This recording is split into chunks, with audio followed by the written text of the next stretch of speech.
Hello' everyone, কি খবৰ সকলোৰে? আশা কৰোঁ সকলোৰে ভাল। মই সংগীতে মোৰ এটা নতুন ভিডিঅ'লৈ আপোনালোকক সকলোকে স্বাগতম জনাইছোঁ। আজি মই বনাবলৈ লৈছোঁ ঔটেঙাৰ আচাৰ। মইনো কেনেদৰে ঔটেঙাৰ আচাৰ বনালোঁ চাওঁচোন আহক। ভিডিঅ'টো শেষলৈকে চাব। যদিহে ভাল লাগে please like, comment, share and subscribe কৰিবলৈ নাপাহৰিব। ঔটেঙা আচাৰ বনাবৰ বাবে মই কুমলীয়া ঔটেঙা 5টা লৈছোঁ আৰু এইকেইটা মই ধুই ভালদৰে শুকুৱাই লৈছোঁ। এতিয়া মই এই ঔটেঙা কেইটা সৰু সৰু টুকুৰা কৰি কাটি ল'ম। এয়া চাওক, ভিডিঅ'ত দেখুৱাৰ ধৰণে মই এনেদৰে কাটি লৈছোঁ। আপোনালোকে যদি বিচাৰে ইয়াতকৈ ডাঙৰ বা সৰু কৰি কাটি ল'ব পাৰে। মই ইমানটো জোখ কৰিয়ে কাটি লৈছোঁ। এতিয়া মই এটা প্ৰেছাৰ কুকাৰত এইখিনি ভৰাই দিছোঁ আৰু মই ইয়াত দিছোঁ পানী। এতিয়া মই এটা বা দুটা চিটি মৰাই ল'ম। এইখিনি চাওক, মোৰ সিজোৱা হৈ গ'ল আৰু মই পানী নথকাকৈ এইখিনি ভালদৰে টুকি লৈছোঁ।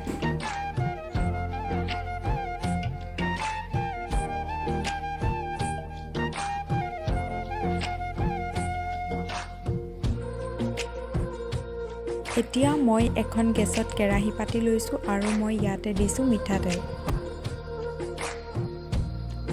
তেলখিনি গৰম হোৱাৰ লগে লগে মই ইয়াত দিছোঁ পাঁচফোৰণ।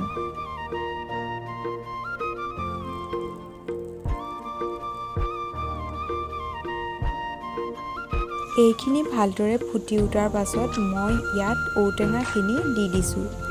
এতিয়ালৈকে মই ইয়াত কোনো ধৰণৰ মছলা যোগ কৰা নাই। এতিয়া মই ইয়াত এড কৰিছোঁ প্ৰয়োজন অনুসৰি হালধি,